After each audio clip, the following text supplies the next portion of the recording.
Hello. Hello. Hello, Marissa. Thank you for agreeing to meet with me again. That's okay. Hope you're well.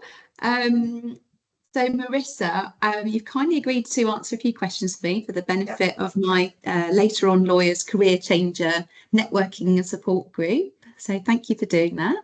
But I was just wondering, first of all, could you tell me a little bit about your role and your team at Irwin Mitchell, please? Yes, certainly. So I head up the early careers function here at Irwin Mitchell. So we look after graduates and apprentices, mainly on legal pathways. Certainly the graduates are all trainee solicitors. We do apprentice solicitors as well. And we also have non-legal apprenticeships in things like finance and coaching, business admin, all of that sort of stuff. So all of that early careers stuff sits with me, from marketing our opportunities, deciding what events we're going to run, looking at our assessment criteria, so deciding how we're going to assess our candidates, what we want that recruitment process to look like, all the way through to them joining us and training with us, and then they leave my team once they're qualified. So I've got 4 managers in the team, 3 that look after the graduates and 1 that looks after the apprentices, and then there's a team that does all of the admin as well under that. So really nice area to be in, really, because I feel as if you're starting candidates, off with a successful training program, then you're really setting them up for success. So it's nice to do. Thank you. Yeah. And how many sort of people how many graduate levels do you have coming through the doors at any one time in a we're recruiting cohorts, so we follow the academic year, really. We advertise our roles in the autumn, and we make the offers around about May time to start the following year. They start in August, and it's usually around about 50 to 55 graduates every year that start on our cohorts. Okay, thank you.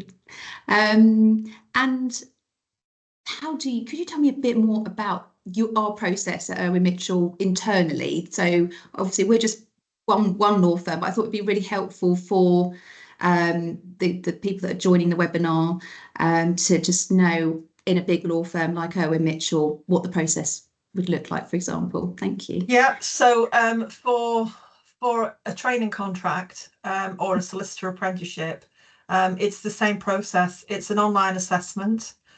Takes about 90 minutes. It's interactive. It follows a fictitious client through certain scenarios. And within that assessment, you've got cognitive and verbal reasoning. It's all strength-based, so it's how you like to work and what you're good at doing. And it will give you scenarios and maybe say, what would you do in this circumstance? Rank these 5 options in order that you would do them. And you can't look at it and think, well, that's an obvious answer. We know what we're looking for in a candidate, but the candidate doesn't necessarily know. So I would just say, answer it as you would. What would you do in that circumstance? And answer it honestly. And then we have video interviews as well, and they're done throughout that assessment as well. So we rank, we have a threshold, and if you're above the threshold, we will shortlist you from your video interview answers. Then you're invited to an assessment centre in February or March, and then there's a 1-day insight day in May. So it's a Wednesday. We've got 2 dates at the beginning of first 2 weeks in May, and that's the final stage. So that's our process. We don't have application forms. We've moved on since then. Application forms often aren't just the candidate's work. Everybody's had a look at it before they've submitted it. We blind screen our applications, so no, we don't see. We do collect the data just for reporting purposes, but when I'm assessing a candidate, or any of my team are assessing, we don't have any of the education details. We don't know what A-levels you got. We don't know what school you went to. We don't know what degree you've got. We don't care. It's all about how you are, how you perform through our assessment that we're interested in. So you know, it really is a level playing field, because, you know, we only need to see what's happened in COVID to see how A-level results were, you know, were completely ruined for people. So we don't place any store on anything like that. And the assessment centre, so once they've gone through that 90-minute assessment stage, and that, as I've understood, that's a strengths-based, scenario-based, maybe not something that candidates can necessarily prepare for then? Would that be fair to say? No, okay. No, you can't, but you can prepare for the video interview side of it. Okay, yeah, because some members of the group sort of raised that, especially I think people of my generation, they haven't grown up so comfortable maybe in front of recording and doing videos. It's a relatively new thing to do a video interview. So is there, how might they prepare for something like that? Practice how much you can say in 2 minutes. So the way it works is the question will come up. You've got 30 seconds. I always say to either prepare or panic, or maybe a bit of both. Yeah. And then you'll see that the recording has started. Just wait a second or two, because if you just launch straight in, sometimes you can miss the first bit. And really give a full answer. Really consider it. Be logical in your thoughts. And if you lose your track, just pause and say, I'm really sorry, I just need to collect my thoughts, or something along those lines. Because as soon as you press stop, that's it. You can't go back. So you know, you've got somebody like me at the other side of the screen, and I'm thinking, come on, carry on. And when I'm looking at a video recording and it's only 28 seconds, even before I've listened to it, I'm thinking, this person has not answered this fully. So really practice and think and take that time to really give a full answer in a video interview. Just imagine it's a conversation. I think people are more used to Teams now. I don't think anybody likes an interview. You know, it's not something that people do anyway, but you can do it in the comfort of your own home. Just imagine you're chatting, you know, you're just chatting to someone and answering the question. And maybe having a timer on the side, or is that already? It's got a countdown it's got on it. it. Yeah, have a drink. Make sure you've got a drink. Make sure your phone's switched off. Make sure you've got a sign on your door if you're in a shared house, so that nobody comes in the middle of your interview. Make sure you've got a good internet connection. You know, those sorts of things. And then just know that the interviewer wants you to do well. I mean, I'm screening video interviews at the moment, and you know, a lot of them aren't very good so far, because I think what often happens is that the better candidates apply more towards the end. You know, they come to all of your events first before they apply, whereas ones that have applied early on quite often haven't done the research and they aren't the strongest of candidates. That's really interesting. Maybe we could say a bit more at this juncture then about what are the sort of things that a candidate could be doing now to in essence prepare, but also just to give themselves the best possible chance then, once they've, you know, to really gather their experience, they can talk with real conviction at the interview with you, at the assessment. I think the first thing, Mel, is narrow down your firms. Decide what type of firm you want to work for. Don't go for a big corporate firm just because somebody thinks it's cool. If it's not what you want, don't do it. Find the right sort of firms for you. Use things like All About Law, lawcareers.net, Legal Cheek. There are things on there that, you know, there's Legal Cheek has a survey that's done with the trainees, so it's honest opinions of what it's like to work at different firms. So start, if you're not sure, think about whether you want an international firm, a London firm, a high street firm, or somewhere like Irwin Mitchell, where it's a national firm with offices in you know, in different cities. And then think about the type of clients you want to work with. Do you want to work with businesses, or do you want to work with individuals? Do you want to work with private client? Do you absolutely know that you definitely want family law? In which case, just apply to firms that only do family, because if you apply to Irwin Mitchell, although we do family, you might not get that seat. So think about that. And then as you're starting to do that, you'll start to get a feeling of different firms. And then I would say narrow it down. Don't apply to any more than 6 or 8 firms. Well, properly look at their website, look at the way they structure their training contracts, look at the type of clients that they deal with, look at the cases that they deal with, look at the expertise in that firm. And that's the stuff you talk about. You don't talk about the culture. You don't talk about the volunteer. I'm sick of hearing about Irwin Mitchell's 2 days volunteering. Yes, it's great that we do that, but come and work in HR and you can do it. That's not why you want to be a trainee solicitor at Irwin Mitchell. You want that because of the quality of work, the structure of the training contract, the seats that are available, the trainee retention rates. That's all the stuff that's important. And you'll have done all of that. Make sure you talk about, because that's specific, and that's what will make you stand out. Because so many candidates, even if you know that they probably have been to some of our events, they'll say, oh, I went to some of your events, you know, I really align with your values, or you know, your culture seems really nice. You could be talking about anyone. It's just a general thing that you're saying. So be specific. That's how you stand out. Be specific and give full answers is how you stand out. Just hearing you say that, it's bringing back memories of a training contract applications gone past. I've definitely been guilty of saying what you think the company wants to hear. I think they want me to say that I'm really aligned to their values. Like I think they want me to say, you know, oh, you're the best firm ever, or whatever it is, and you're just being quite vague. And so you can see, and now coming out the other side of it, it's actually, you can see through it when you're on the other side of the recruitment. And I guess that level of research that somebody does will shine through then when they're in front of you, and hopefully it's done with meaning. Yeah, definitely do come to the events. There's lots of ones. You can either come to live events, or you know, you can watch them back in the comfort of your own home if you're unable, or you don't really want to come along.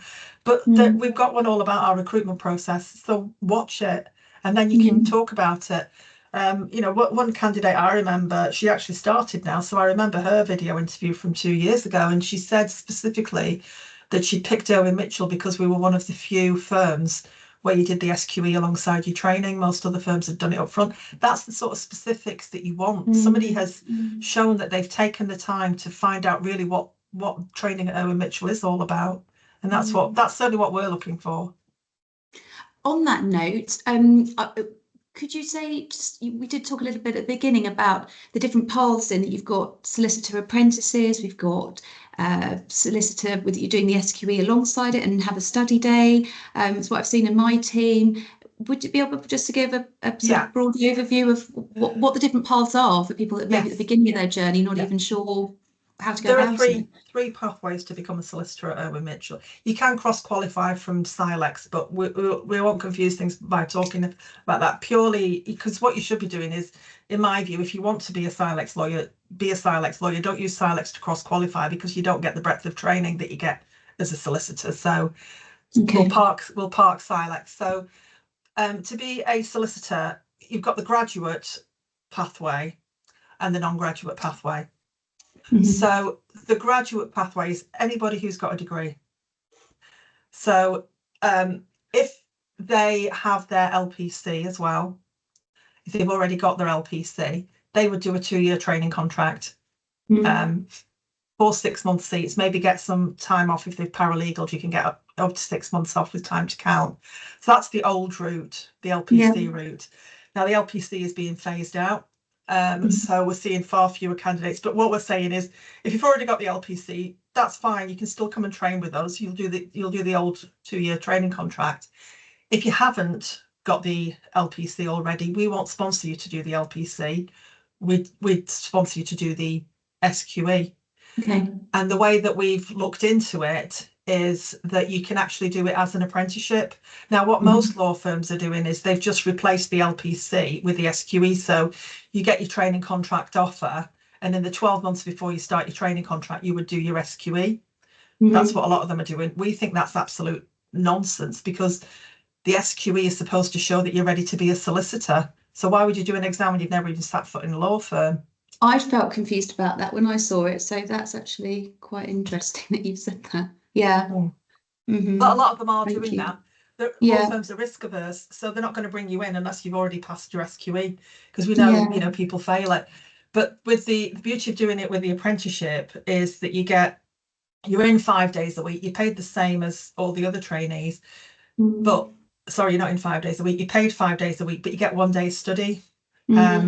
to really help you alongside learning on the job, so that when you do your SQE exams, it's towards the end of your training contract. So hopefully you've got a lot more knowledge and you've got a lot more skill. It's not very pleasant for those trainees knowing that they've got this big exam still looming, and you know, they've got some other trainees sitting with them that have already passed their LPC. But we just feel as though that's, you know, the pass rates are higher. We feel that's the best way to do it. So those are your two graduate programs: old school LPC, new school SQE, either before you start your training contract or firms like Irwin Mitchell alongside. But then if you haven't got a degree, you can do the solicitor apprenticeship, and there are various ways you can do that.